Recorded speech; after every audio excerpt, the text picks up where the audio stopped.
Hello, and welcome to It Starts With a Question. I'm your host, Crystal Williams, president of Rhode Island School of Design. I'm a poet, essayist, and daughter of Detroit who is curious about how others experience the world and how their unique experiences shape how they move through it. Throughout my life, people have often told me that they feel like they can tell me anything. I think that's because, at root, I seek connection and deep understanding. Maybe it's the poet in me, but I've always been most interested in learning about the why over the what or how, so we can crack open the core of the matter and get to the heart of what makes us who we are. For me, it starts with a question, so we might learn what else do we dream for this human project. Marcia Gay Harden was born in California, the third of 5 children in a military family. Her love for theater was sparked after attending plays in Athens, Greece, where the family was stationed. After studies at the University of Texas and New York University, Marcia embarked on an acting career in earnest. Her breakout role came in 1990 in the Coen Brothers' offbeat homage to the gangster movie Miller's Crossing. And Marcia's performance as the sultry troublemaker Verna received rave reviews. As her film and television career grew, Marcia continued to work in theater, including appearing in Tony Kushner's Broadway production of Angels in America, for which she was nominated for a Tony Award. In 2000, her portrayal of Jackson Pollock's wife Lee Krasner in the film Pollock earned her her first Best Supporting Actress Oscar and a New York Film Critics Circle Award. Marcia's road to success has been long and steady, as she has often been drawn to deeply complex characters and unusual productions.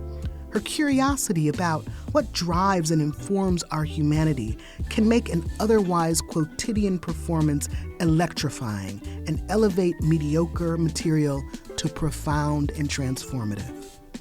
Before our conversation, we spent a great deal of time catching up about life, politics, and the state of things, asking the other what she thinks, how she feels, and what she might do. Our desire to know, to understand others, enlivened a zeal in each of us. Earlier, we were talking about music, and we were talking about Samara Joy, and we were talking about Cecile Salvant, and we were talking about Rochelle Farrell. How important, or what role does music play in your life? And Amy Winehouse too, which is we were talking about which is it's important because part of what we were talking about was sort of the storytelling within music. Yes. And I think of when I'm on stage, I think of music. In fact, I worked with George Wolfe, who was he ran the public for a while, but he directed Angels in America. Yeah. And he used to direct us musically. And like he would say, that's Marcia, I want you to walk into the room going like, I want it to be like, ba ba ba ba ba bow. Really? And I would say, okay, George, but I think I want to come in like, ba ba ba ba ba ba, right? And it would have to do with how you set a line or how you shut the door. But bow might be that door. But bow is so it's like it's music and dance combined. Yeah. But I find that if you have, I think we were talking about with the singers, if you have a technical prowess that overrides the storytelling, the music doesn't move you in the same way. Yeah. And I think it's also true on the stage or in film, but I also think the opposite is true. If you don't have the technical prowess and you're full of vim and vigor and storytelling, then you can't quite move people in the same way. For instance, Tony Kushner said to me during English, he said, if you hit the Z in that word, so please is a Z, please, it's not please, it's please. And if you hit that Z, and so many plurals are Z, we'll cry in the back row. And if you don't hit it, we won't hear the end of the sentence, the end of the beat, and we won't release. And so you have to hit that Z. So that's the technical prowess of it. And then I guess the goal is to try to wed the prowess and the storytelling together so that it's seamless. So one of the things that is really interesting to me about art making. In particular disciplines, acting one of them. I'm a poet, poetry is one of them. Do you think that people understand the depth of craft that someone like you has? Well, I wonder if people understand the depth of craft that any artist has on some level. Fair. Right? Like I remember when I was doing Pollock, and I got to go to the museum and have these curated tours of modern art. And I'm guilty. I was want to be like, oh, I could do that. I could do that Pollock thing. Yeah, I could do that. I can drip some paint. I can drip some paint. I can paint a black dot in the middle of a white canvas, and that's art, right? But then they would start talking about the ideology behind it and about the craft behind things that to me, to the surface, seem so simple. And I fell in love more and more with the art, right? So I wonder if we understand the craft behind any art.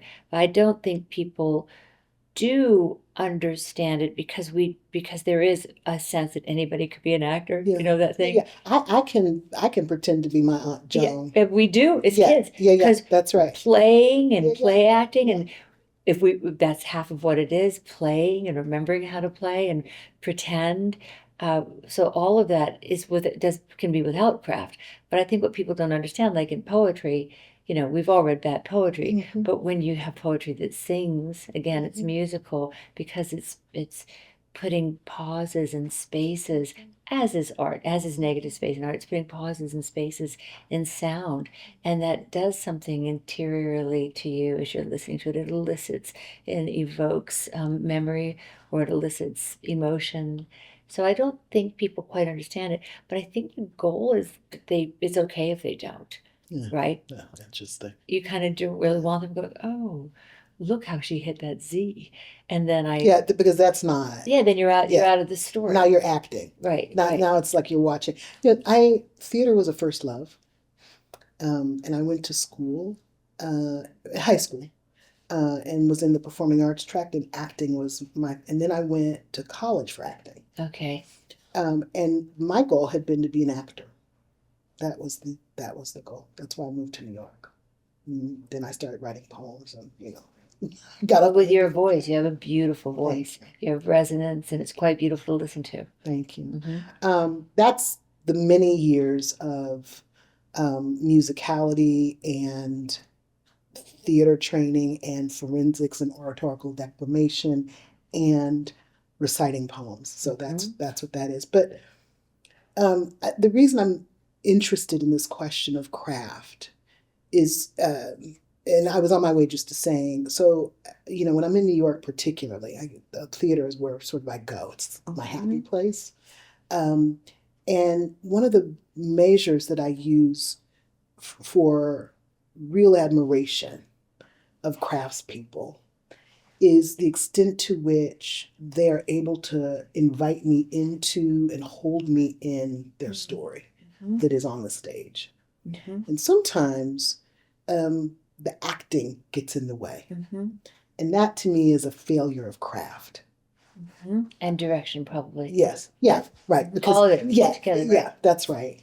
You did your undergrad, and then I read that you went back to school because you wanted to study more deeply your craft. So, and you've got 3 children. Are all 3 of them artists? Yes. Yeah. Okay. Yeah. So we're doing things right. Yeah, that's exactly right. So you're raising 3 creatives, or you've raised 3 creatives. How do you think, Marcia, about craft, and what do you talk to when you talk to young people about craft? Well, there's so much in everything that you've just been saying that my mind was just racing over. Like, even when you went back to ancient mankind, I always think, no, because I think about that, and I think that there's this idea of connection in expressing, right? That we're expressing and reflecting humanity. I remember in my early days at NYU, we had a great teacher named Ron Van Loo, And Ron posed the question to all of us, what is acting? What is acting? What is being an artist? And we came up with 1,000 different things to say. And finally, he was able to tell us what he wanted us to say, or at least to reflect upon, which was that we illuminate the human condition. Yeah. And it sounded, Lovely, yeah. and he admitted that it even sounded so lofty to illuminate the human condition, but yes, what else? And that we do, yes, we do ponder about the questions of life, and we ponder about what it means, and even in the way past, they were reflecting the human condition in art on the walls and in storytelling. When I want to come back to this question about young people and how you think about or talk to young people about creativity and artistry. Mm-hmm. What are your thoughts about artistry? I don't really know what that means. What do you think what I mean when I say artistry? I think your world is loftier than mine. Huh. I think you're 1,000 times more educated about arts and the way artists contribute. I think you have much more language surrounding it than I do. My world is theater and film, and it's a very human, earthy based. My vision is very human, earthy based, reflective of humanity, reflective of community. I think yours is much more intellectual. That's what I think. What do you mean when you say artistry? That's interesting. I'm fascinated by that answer. I don't mean lofty like highfalutin. I mean, just you're engaged in conversations on a daily basis. No, it's true. It's true, and I don't actually. I didn't take it as anything other than just a statement of fact. Mm-hmm.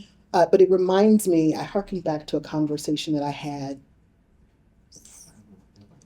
40 years ago. Mm-hmm. I think I'm doing poet math again, so yeah, I think it's 40 years ago. The visual artist named Rodney McMillan was moving up to New York from South Carolina, and I had a big place that I was living in, and we had a mutual friend, and I said he could come crash here while he gets himself sort of organized to be in New York, and he did. By the way, that was the first and only time I've ever lived with another person who was not like family. Okay, that would be the only time. Anyway. And we got into a huge argument because Rodney said he labeled me an intellectual. And I was a college dropout at that point. I was like, I'm not an intellectual at all. What are you talking about? So we got in this big argument. So I just harken back to that conversation. It is true that as president of this place, that I am in contact with many different excellent artists from different disciplines. And that calls me to identify the commonest thread and pull up. And so I sort of exist in this space often. So when you say, what do I think of being an artist? People like to delineate between art and craft as well, which I don't either. Really? No, not so much. I think it sort of shoves also too many women's things aside as they're not important. Interesting. Yeah. But when I talk to a student, like, I don't know what the artist in you is, right? Mm-hmm. So you, as a poet, you have an artist in you. When I talk to another student, I would say, as an artist, you want to be blah, blah. I wouldn't say that because the first thing I would talk about is, how do you communicate? That's what I would talk about, which is maybe an artist. Maybe we're saying the same thing, but you can't communicate your emotion, just like Tony Kushner had said with disease. You can't communicate the emotion or the journey of the character you're playing if you don't, in my opinion, have a certain element of craft. Because the more craft you have, suddenly the more inventive you can become. Yes. And when I was at, so my dad was Navy. Yes. So we traveled all over the world. And when I graduated from high school, I graduated a year early because they were moved to Greece. and I wanted to go, but I didn't want to go to high school there. So I had graduated a year early, which also the senior year in a lot of high schools is like, what are we doing? Yeah. We're doing. Why are we here? Why are we here? Yeah. I don't care about all that stuff. Or like the social, I just don't care about the social stuff of it. So I graduated early. We go to Greece. I go to my first year of college there. And I didn't know I wanted to be an actor. I would have never said I wanted to be an actor. What did you want to be? Did you know? I know. No. But I don't think you have to know. No, and I think that's right. Right? Even here, But kids some kids study. do know. Well, some kids do know. Very few. But here they study this foundation, Yes, right? So that's right. they had to understand, I think, line and Yeah, making, drawing right? and spatial dynamics and yeah. I never heard people talk like making. So when my daughter went here, I was like, oh, I'm going to say making all the time now. But We're makers. we're makers, right? So there I studied Greek language. I studied Greek theater. We would go down to the Herod Atticus and sit, at the foot of the Acropolis and watch these Greek plays, Medea, and amazing, amazing plays. If you knew the libretto, you would just sort of follow it along like an opera or something. And it was quite an experience and some philosophy, and basically was getting my liberal arts degree. Yeah. And then I went to Germany and I had a voice and speech teacher, and when I was taking a debate class, which is where I first learned, and I was just teaching my own kids, is the if-then principle. Yes. That if-then isn't a good argument ever. Everybody argues with if-then. It was the first time I learned, which was, if you love me, then you wouldn't. Don't correlate. Yeah. So I loved this class. I loved her. And she said, you have something. Why don't you audition for a play? So I auditioned for one of her plays, and I was cast twice in 2 different plays. And at the end of it, she said, you're good. And I said, like, I'm good at something? Like, they weren't saying that to me on the basketball team. She changed your life. She changed my life with a 1 you're good, which is how I can guarantee you positive validation. That's it. For anybody and for a kid. It's a magnet. It's an inflection point. It can be a 180. Yes. You're going to go toward that light. That's right. Because somebody recognized you and validated something in you.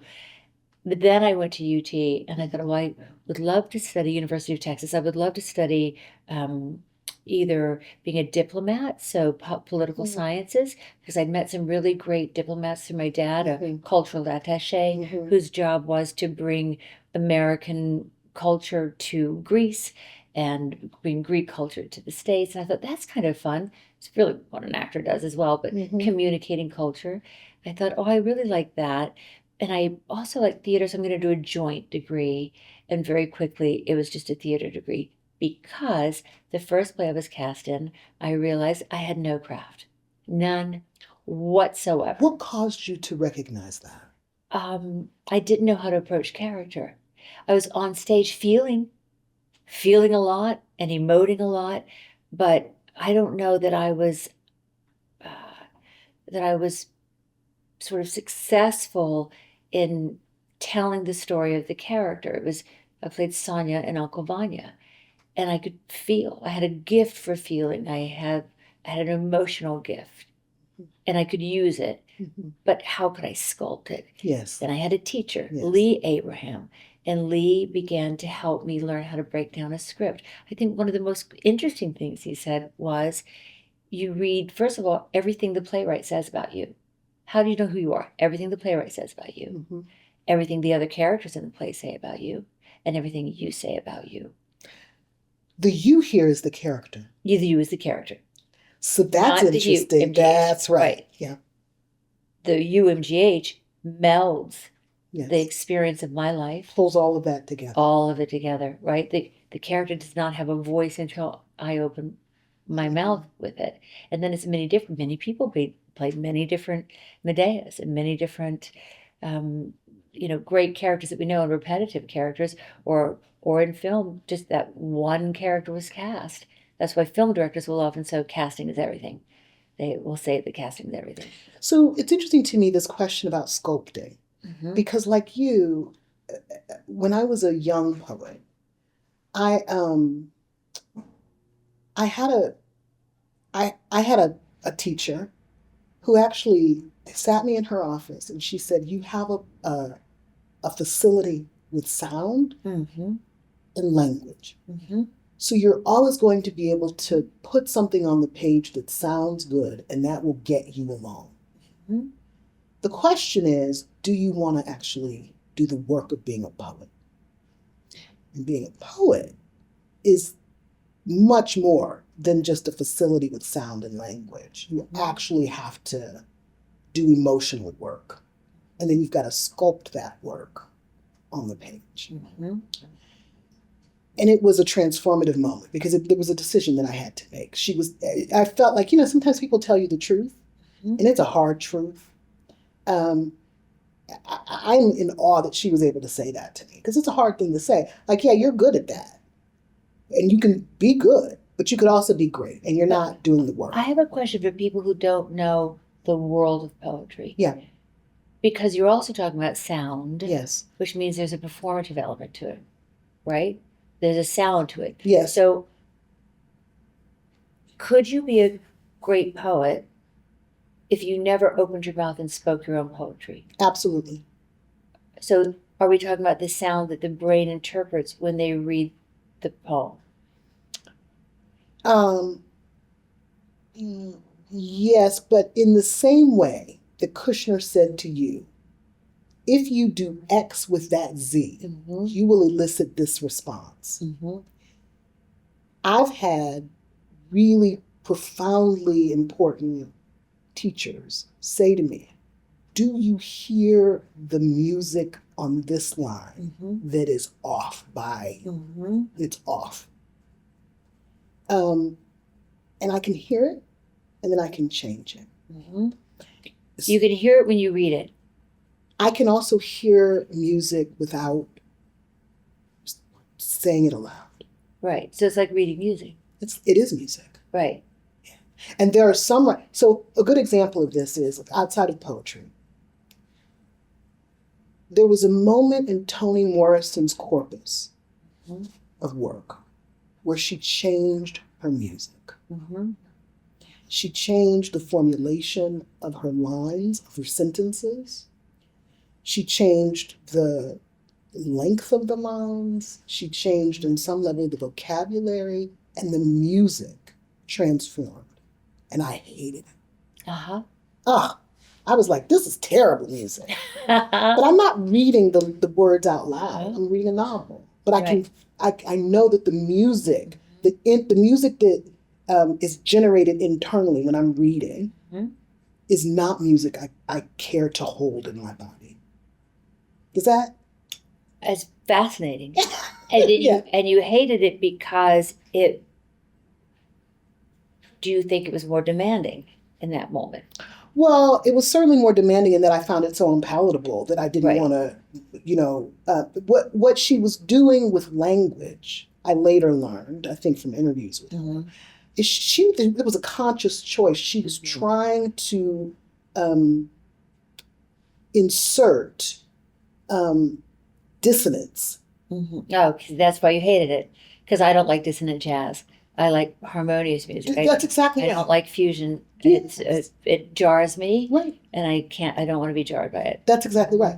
So I'm reading her novels, and there's no dissonance with the music in the sentence, Right. in the paragraph. And suddenly there's dissonance. Okay. And I'm like, I don't like this at all. Right. And it was totally, I mean, it was a marriage of form and content. Mm-hmm. The content was dissonant. She wanted the language to reflect that. What book? Jazz. Okay. Oh, well. It's like, right. Well, yeah. I mean, she was a master class person. Right, right. She was a master. And so the language did exactly what she was attempting to do, and I hated it. Mm-hmm. Now, somebody also told me, and I want to ask a question about pottery making, but somebody also told me that the mark of a good artist is that they require that you learn their language. Oh. Yeah. I don't know if that translates to acting, but I think certainly in visual art it is true. Like, right? And in literature, I think it is true. Well, certainly you have to learn the language of Pinter. Yes. You have to learn the language of Shakespeare. Yes. You have to learn the language of Kushner. Yes. You have to learn those. But those are writers. Right. Well, right. So the actor is the translator, Yes. right? Yes. So we have to translate well. So maybe that's why I don't call us sort of artists in the same way, or I don't speak in those terms, because I always feel like we're inhabiting other characters and we're with the voice of another character and the voice of the writer. You know, the beginning was the word. It is so much about the word. And we're interpreting that, and how well we interpret that is our instrument. So our instrument is the artist because it's not coming from my brain in the same way. The take on it is. So it's also different when we're now doing things more modern. I don't know if this would just be called opinion or art, but for instance, I will advocate for women in my work now.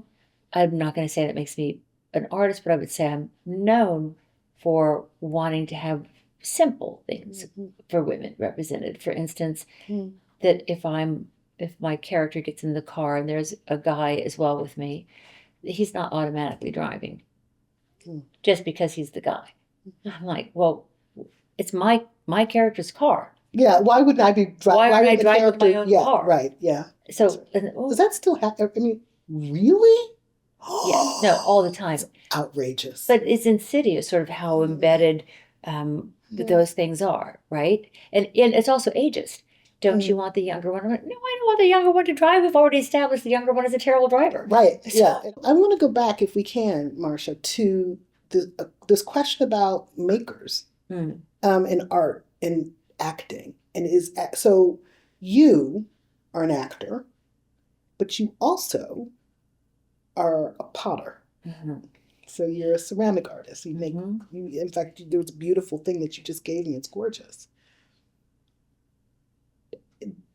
You also make incredible jams, which is another kind, I think, of artistry, right? There's a kind of creativity, although the chemist would say it's chemistry. Oh, right, okay, right. It's also creativity, right? So because you're pulling this and that and ideas.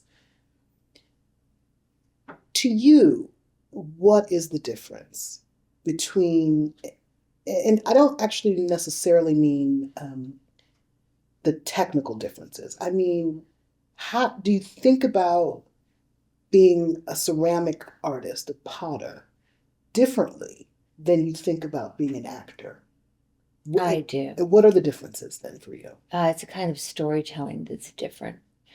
And also, I didn't study ceramic artist to be an artist at RISD or at any art school. So I'm really learning as I go. But there's an art in it that's so beautiful that I'm learning about. So I do not consider myself a ceramic artist, even though I love that you say that. You've been making these beautiful. I know, I do. And you have a kiln in your house. Do you think there's a difference between a maker and an artist? No. Really? I thought you would say yes. What would the difference be? Well, you know, you're asking me. Yeah. I asked you. Well, you thought I would say yes. I thought you would say yes. I thought you would talk about intentionality. You talk a lot about ideation. I thought you would talk about that for an artist. But for a maker, it's a tangible physical act of creating something, but it doesn't live in a world of necessarily changing people's lives other than the sensual life in the moment, right? My jams, by the way, are an art. Thank you very much. Yes. It's my pickle relish, which is what I always give you. If I think about it in those ways, then you can kind of wonderfully start to think about everything you do in life as an art, right? Yes. The intentionality of everything, from even how you occupy a space, which is sort of so lovely, because my jams, I grow the zucchinis or the cucumbers myself, and then I gather them, and then I grow the peppers and the onions, and all that stuff is from my garden. So then I have such a great time doing it and labeling it and making them beautiful, but they seem much more maybe domestic in a way than like some of the artists that you have doing sculptures that you've interviewed before, and their art is a statement of their culture. It's something bigger than in the moment. It's something that goes to the past, and it goes to their histories, and it tells a story sometimes of subjugation, and like there's just and freedom, and there's such a bigger story in that. So I think acting in my world can encompass that kind of grandiosity of storytelling, but I don't think my pickle relish does. But it's a artistic insular moment maybe, but there's not this incredible historical significance. Like you had a picture, where was it? Or was it Gigi showing me? No, like all of the art around here, but Gigi showed me a picture, my daughter Julita, who goes here, that she loved of an artist. And it was such a historically contextual picture, or like those ladies that we saw with the fireplace with their hands going like that. I want to know the history of that, where I don't know that you want to know the history of my pickle relish in my garden. Even though I just love saying the word pickle relish a hundred pickle times. relish. It's a funny, like in a poem. It is. Like, so this is why pickle relish would be funny in a poem, because it is. That's right? exactly right. The sound of it. That's exactly right. It's a great thing. It's funny. It's a good sound. Right? Pickle relish. Pickle relish. Yeah, pickle relish. Yeah, right. pickle relish. Pickle relish. It is good. So that's exactly when you ask, do we learn the language of another person? You have to learn their language. You do have to learn the language of the writer, so that you can do it, so that you can do their rhythms. Like I will never forget two early experiences. One was Tony Kushner, and you knew that when you were reading it, that suddenly the breath might go. And you didn't. And you knew that by the language on the page. Yes, and you didn't have to manufacture the anxiety, like whatever it was that character needed. And the same thing happened when I did the Coen Brothers. People said, "Well, did you give them like feedback about how something should sound?" I was like, "No," because you could read it. The movie I did with the Coen Brothers, my first film, was called Miller's Crossing, and it's set in the world of Dashiell, the Dashiell Hammett, the film noir. The sound was a little bit like that. There was like a certain rhythm to it. My character was a poker player, so I was like, "See, she's got a poker face. She didn't give a lot away," and there was just a resonance and a low sound to it, and you didn't have to guess. There wasn't guesswork. It was clear what it was and where their emotion would lie. But that's excellent writing.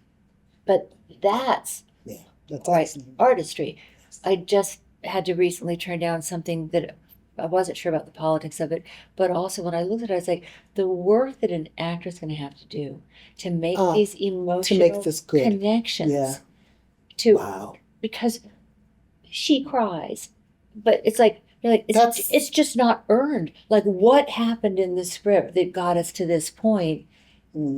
So that's when you said earlier, like, you see the acting, right? You see the journey and the wringing out of it. And then you see the actor doing it, but you don't always do it. Long ago, one of the early lessons is, if you do everything for us on stage, Marcia Gay, we don't do anything. We're just watching you do it, and it's lovely, and you might win an award for whatever, but you're not pulling us into it. And the old rule is, people don't cry, they try not to cry. And I don't like to always play by the rules. I'm like, yeah, but sometimes Sean Penn in Mystic River, he's crying to the gods, he's lost his child, and he doesn't care what it sounds like. And so I'll be in these experiences, real life experiences, real life tragedies, and sometimes there's a part of my brain that's sitting out here going, that's interesting. Listen to you, look at you in this hospital where you're experiencing a tragedy. Your voice is very loud. You're not concerned about other people watching you. And I'm looking at myself because I'm an actor, and I'm always watching. Or I'll go, up here. I'm up here. Up here. And it doesn't mean I'm not scanning down. Yeah. Right? So I hate it when people go, "You're not really feeling that. You're just acting." I'm like, no, here's the funny thing. Even in real life, when I'm doing it, I'm not.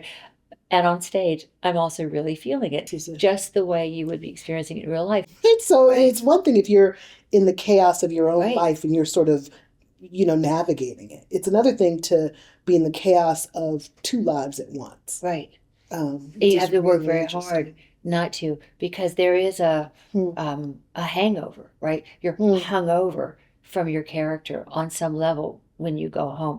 Maybe some people could just drop it the second they go out the door. And the fact that God of Carnage was a comedy was super helpful because you can, the air and the breeze of a comedy can take some of that tragedy away. That's the hope of it.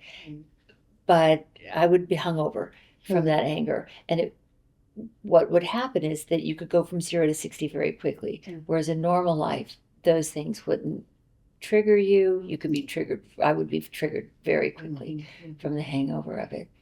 So, okay, we've talked a little bit about music. Both of us love jazz vocalists, I know. We've talked about cooking. I hear also that you're a gardener. I know that you make pottery. I know that you are a bird watcher. You do know that, okay. I know that. Okay. What else brings you joy? I want to know why that intrigues you. All of that above. Oh. Because your question somehow is about how human beings live or how artists live in the world. Yes. And you ended that by saying, what else brings you joy? But I'm so curious about that fascination with how we live in life. And the joyful element there. So the thing that I'm fascinated by with people who are complex and reflect a kind of excellence is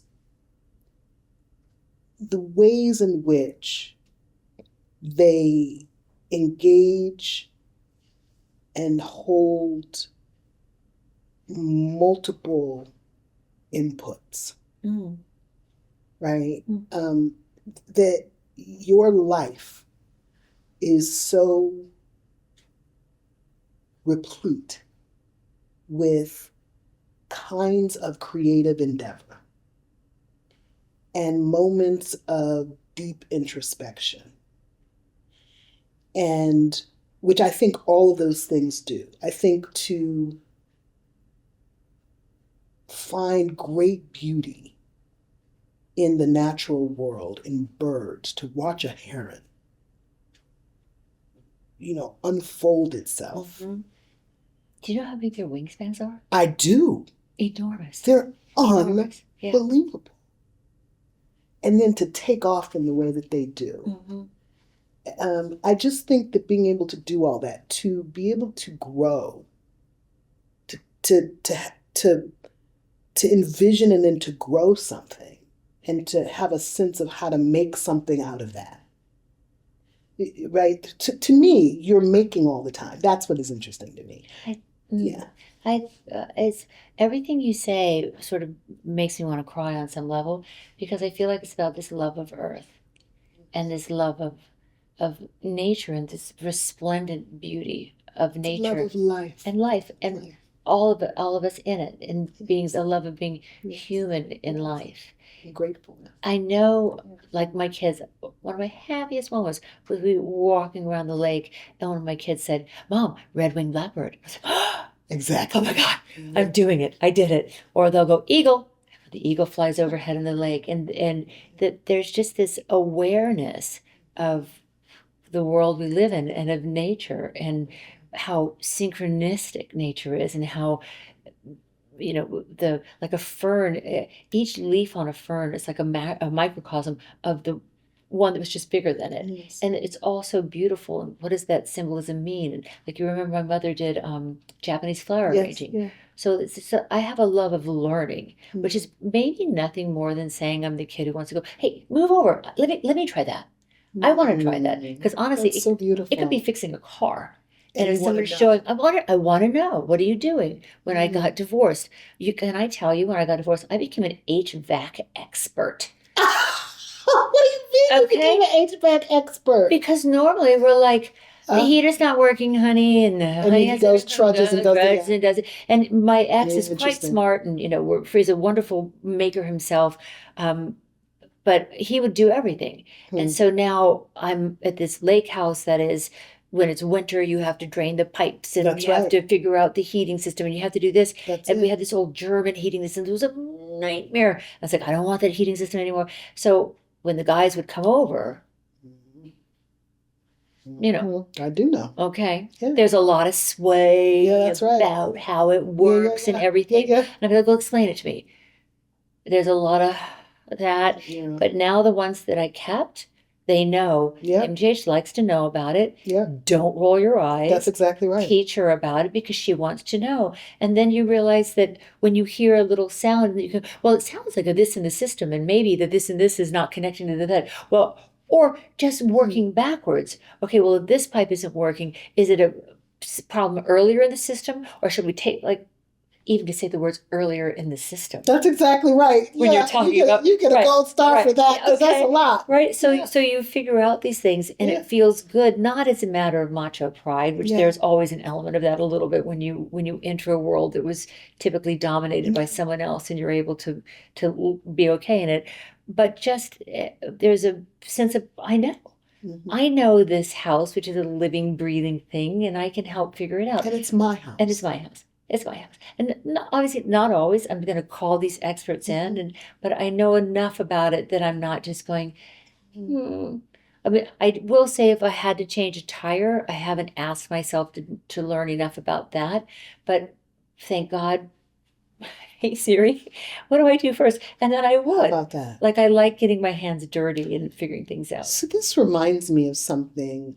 First of all, I'm struck by this answer of yours because I know that all of that learning, that you're pulling all of that into your craft. It does go in there. You have to. The Japanese flower arranging, Yeah. they do things in triangles, Yeah. and the triangles mean heaven, earth, and man. Yeah. And so asymmetry on stage is kind of nice, not always being centered. Asymmetry in your body is kind of nice. It makes people, what's going on? If I'm just this, you feel very, very implanted. I'm very, very safe. But if I'm maybe on the edge of my foot, you're like, what are they? They're getting ready to move. So what's going on? So knowledge from every Everything. place. It comes in. Yeah, you're pulling it in, which is what makes you such a phenomenal character, like a actor generally. But I'm saying character actor because these are the ones that I most like just I love revere. Actors, yeah. Like just revere. Like I'm saying not, I don't know, like Catwoman or something. Yeah, I mean like where you're inhabiting real characters. I think it's such hard work.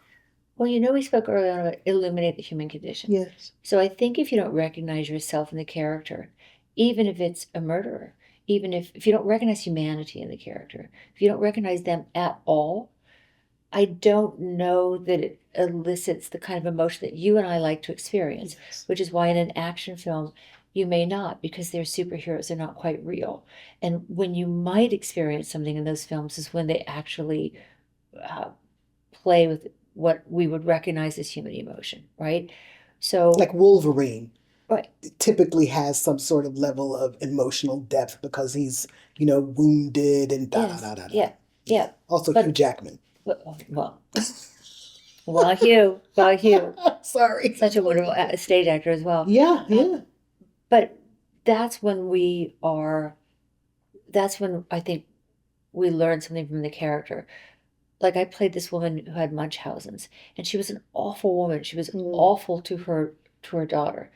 But you can't just play that. You can't just be twisting the mustache. So it's good writing when they give you what that path is. Like I think about Medea. I wish the kids weren't so young in Medea, because I would love to see a Medea in her 50s, because she has been gaslit. Right? And the aspect of Medea being gaslit by this cheating husband that everybody in town knows about, that he's cheating on her. And she's so angry that she says, I'd rather kill these kids than let anything of ours exist on some level. She's gaslit. And with the divorce rate of women in their 50s, as we know, is like, astronomical. So I thought, well, I would love to see it in that context, something that makes sense to people, not just I'm an angry woman running around the stage in rage because of my husband cheating. It's much, much, much more. And I think if she's older, it's a little bit more, because then you feel like, what about me? Where am I going to go? And you get to have all that. But the point is, if you can't relate to her, if you think she's just this awful murderer, then you're not moved by her. Or like Snape in Harry Potter. Yes, he did such a beautiful job. What a fine actor. And the craft of it, right? Just incredible. To say, I'm going to play someone who barely moves his lips, and that's what I'm going to do. It's lovely. Or why in a Shakespeare? This is where sometimes with certain actors, people go, I don't really love the Shakespeare, it's too sort of technical. But then you get someone else like a Gilbert or someone, or Ian McGill, and they'll take a sentence, because you talked about longer sentences that Toni Morrison was doing. They'll take a sentence, and that sentence goes here, and then it's broken, and then there's a whole other thought put in here, and then another one put in here, and then another sentence, and then that first sentence comes down here, and it comes together, and they made you understand the whole of it, which is probably why people love Hamlet's To Be or Not to Be, right? That it poses a question, and it doesn't really answer it sort of until the end, and it poses all these other questions in between. It pulls you into a whole world of thinking. Yeah. But this is why I asked you about being a poet and sound, because you can read a sonnet, let's say, and you can say this sonnet is a really beautiful sonnet, and it's about X, Y, and Z, aging, and don't have you can't die without having a replica of yourself. Yes, yeah. But when you hear it aloud, you need also an artist to speak it aloud so that you understand the sonnet. Yeah. Because you don't have the same space, so they have to create the same space. So that's why I was so curious about sound and reading, and how the mind reads music off the page. I'm going to tell you one thing, and then I'm going to call it. Okay. When I first started writing poems, my dad was a jazz pianist. I heard the poem as music only. And then I would write language down to the music in my head. So the poem first existed as sound, pure sound. And then I fixed language to it. So that it could be translated for folks who needed words. That's how I started writing poetry. That's so beautiful. Yeah.